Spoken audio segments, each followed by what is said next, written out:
Looks like our first question will be Troy Hutchison, All Sports Tucson.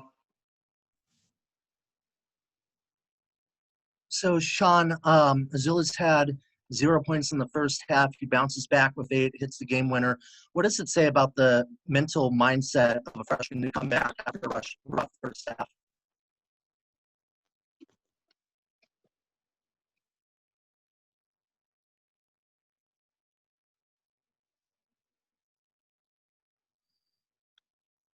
I can't hear him.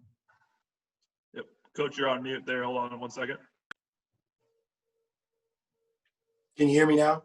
Yep. Yes. So that's a very good question. Azuolas was not himself in the first half. I think some of that you have to credit ASU. They're an athletic, quick, full court team. The game is a little bit different playing them because the tempo of the game is really up, and it might have caught Azuolas by surprise, even though we've tried to prepare him for what was to come. But not until you get in the game do you really get a good sense. But the second part of your question is, but he really did. He put it behind him in the first half. He was much better in the second half. He actually got off to an even slower start at the beginning of the second half.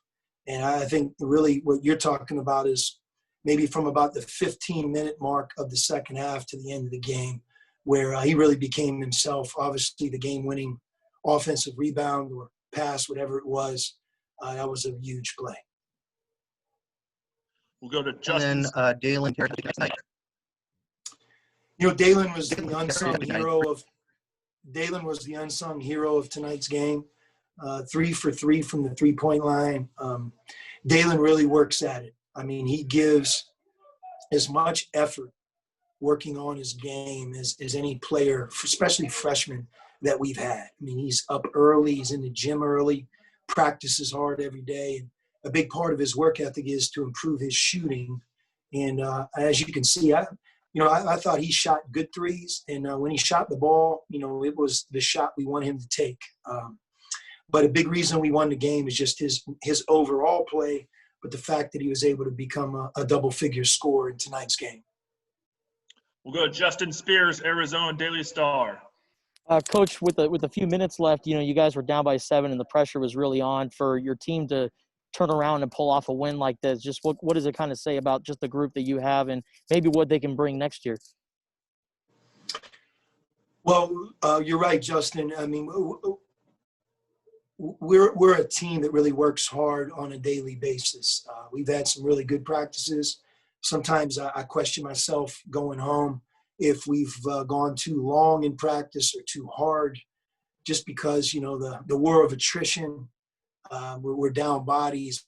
But, again, I think you want to prepare your team, and your team wants to be ready so that when you get down into that final few minutes that you have more in the tank. And, I felt like our team really relied on their daily habits, fought through, made some timely field goals, didn't give in, didn't give up. And obviously won just a great, great game. Our defense is not as good as our offense. We're hard at work to make it better. It has to get better. But, sometimes you just have to figure out a way to try to get a win almost in spite of your defense. And, that was really the storyline of tonight's game. I mean, ASU had their way with us, especially in the second half. And hopefully we can be better when we play them on Monday. And what did you think about the energy? Even without fans, it seemed like there was still a lot of energy in this game. What was your thoughts on it from your perspective? I mean, it's a rivalry game. The players care a lot. Each team cares a lot. I think both coaching staffs recognize that, it means a lot to the history of both of our programs. We want to give maximum effort. And, you win, it's a thrilling feeling. You lose, it's a terrible feeling. And that's what we have to guard against because, unlike other games in this series, the next game we play is ASU. It's going to be on us pretty quick on Monday. And I think there's a number of things that we have to be better at when we play them on Monday. Bruce Pasco, Arizona Daily Star, you're next. Sean, that last play, it counted. They're counting it as a shot. James said it was a lob that he intended to get to Azuolas there. What did you think, and what did you want in that situation when the seconds are ticking off and James didn't quite have enough time to get to the bucket? Well, I mean, you want to, first of all, you want a shot. If you can get a second shot, that's even better. But, to have the ball in James's hands, we didn't have a timeout, but even if we did, that's not the time to call it. It's letting a player make a play. We trust James, and, if it was a pass, it was one heck of a pass. If it was a shot, still one heck of a pass. Right. But, Azuolas, I give him credit for being there and making it. Some guys missed that. He made it. And one of the things I was just wondering about the foul. So, I mean, they like getting to the line. Did you kind of figure that would be a factor like it was tonight for them? We fouled in both halves too much, and it's plagued us. We got to look at what we can do to plug those holes and maybe foul less. Some of our fouls were just young fouls, inexperienced fouling on an offensive rebound when ASU has inside position. You just kind of have to see it for what it is, and you know what, I'm not going to go for the ball. Or recognizing, they're in the bonus, so I'm really not going to go for the ball. I think we had a foul at three-quarter court, once or twice. But it's you forget, in this game a year ago, we had, I think, 10 guys that played. 8 of them are not here. So we had a lot of first-timers in tonight's game, a lot of guys who weren't even a part of our program a year ago. So, that's part of what we have to continue to grow and get better at. We're very inexperienced.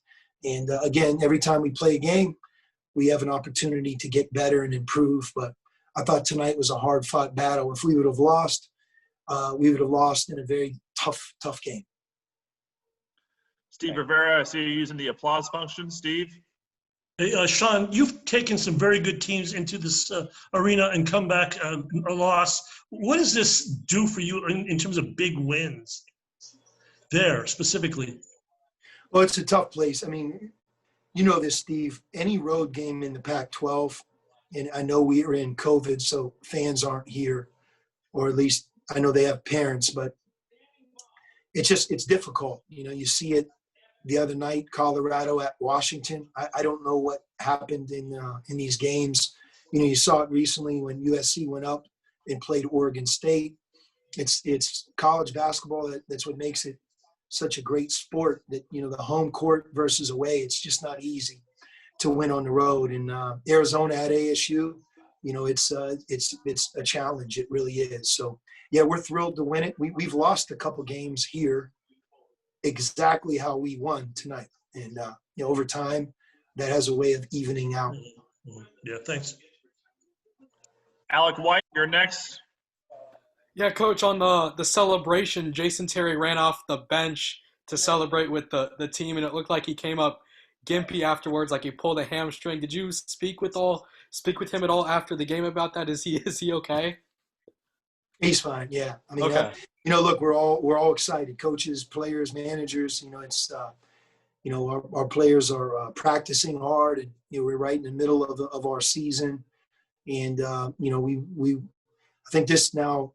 We lost a game very similar to tonight's game at Stanford. If you think about at Stanford, that was a heck of a game. We made a big comeback and pulled up short on a last-second play. And then, at Washington State, at Oregon State, at Washington, and tonight at Arizona State, I give our team credit. We've been able to go on the road and win. And hopefully we have a couple more left in us. What was just the overall mood? I'm sure there's a lot of excitement, but what was your message to the team afterwards, and how to build on this with you're playing the same team in a couple days again? Yeah, I mean, that's one thing right there, just to kind of make sure that we're still focused on ASU and learning from tonight's game, and whatever adjustments that we need to make, being prepared to make those. Our guys are probably a little beat up. I'm sure theirs are as well, giving them an opportunity to rest and recover and yet prepare. But we're thrilled. I mean, it's the fun part of coaching when you can win a game like that.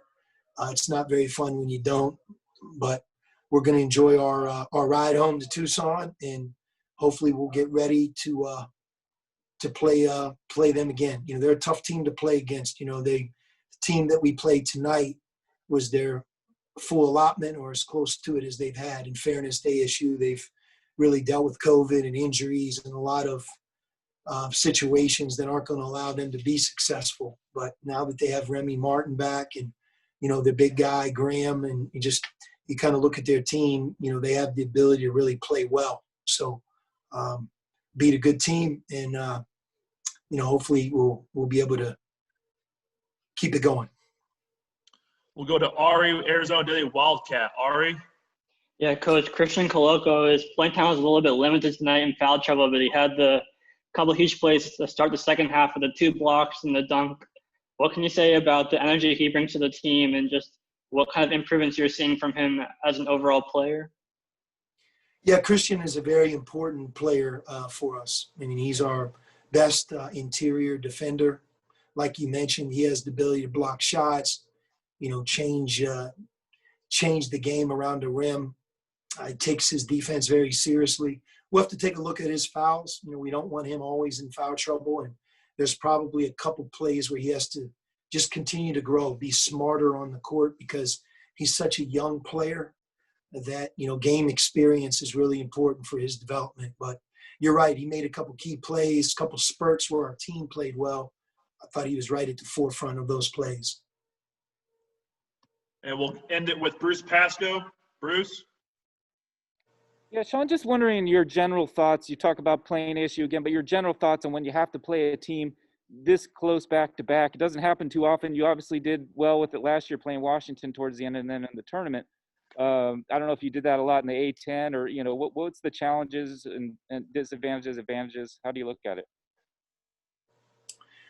Well, I don't know if anybody, loves it. I'm sure ASU feels like we do. You want to move on, maybe play our game at a later date, but we're all part of something that's bigger than just our own programs. And I think it's a decision that was made by the Pac-12 office that makes a lot of sense, especially in ASU's case, to give them that last week to recapture some games that they've lost would be very, very big for them. So, we want the most teams in our conference to get in postseason play. And, anything that we can do in terms of scheduling or cooperating to make that happen, obviously we'll do it. Obviously, we're also playing every game to win ourselves. So, but that's kind of how it is. And I know we're not the only rivalry that's doing it. There's quite a few in the Pac-12, if not everybody, that I think is trying to free up that last week. Right. Do you notice any general trend? Like, how much more of an advantage, if at all, is it for the team that loses that first game to rebound from that? Or, is it all just, No, it's whoever's the most ready in the next game has the advantage for sure. But it's too hard to call right now. We just coming off this game and, being able to have a couple good days. Tomorrow will be off for us. So guys get a chance to rest and recover. We've had some really hard practices leading up to this game as well. And I think number one is just allowing our players to be as fresh as they can be, because this is a hard-fought game for sure. And, as we look towards next week, playing 3 games in a week isn't easy in the Pac-12. We've already done it once when we played Colorado at Washington State. And we're about ready to do it again. We're going to play ASU at home and then Stanford at home and Cal at home. So at least the next 3 are at home, but 3 games in a week will be challenging for our team. Great. Thank you. All right. That's all the time